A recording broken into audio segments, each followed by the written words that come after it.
Вие лично имате ли амбиция да влезете в българската политика и да промените нещо? Ами, имам такива планове за в бъдеще, но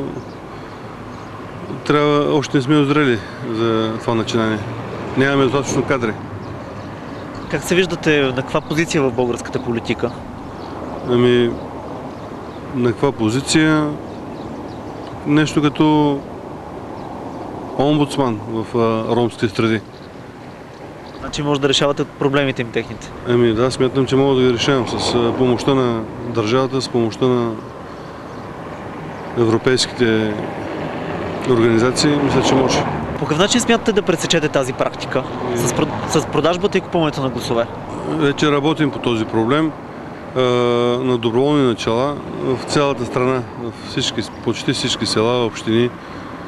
Свикваме отряди, така наречените патрули, които да пречат на тази дейност да се продават гласовете.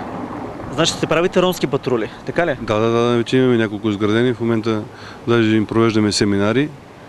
Имаме и спонсори даже, които да заплащат така за командировъчни и така нататък, да може да пресечем тази порочна дейност. Как ще минава един ден на един такъв ромски патрул и по какъв начин ще пресичат тази практика с купуването на гласове?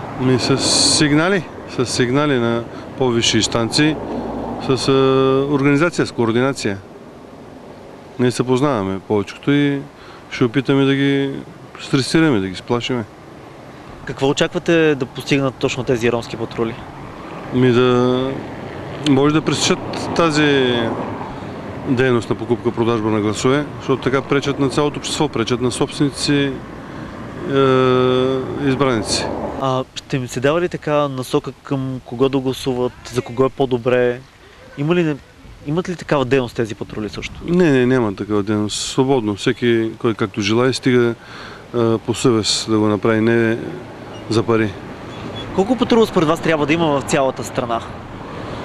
Доста. Значи 280 общини по 3, 4, 5 най-малко. Това са, направете сметка, към 1500-600. До момента колко такива патрули са изградени в България? За сега имаме около 500. За сега им провеждаме семинари, обучителна дейност и разузнавателна дейност. А кога ги пускате по улиците? По време на кампания още. Ще участвате ли на предстоящите местни и президентски избори по някакъв начин? На места ще участваме, на повечето места ще подкрепяме. Баща ви застава ли зад вас? Да, застава.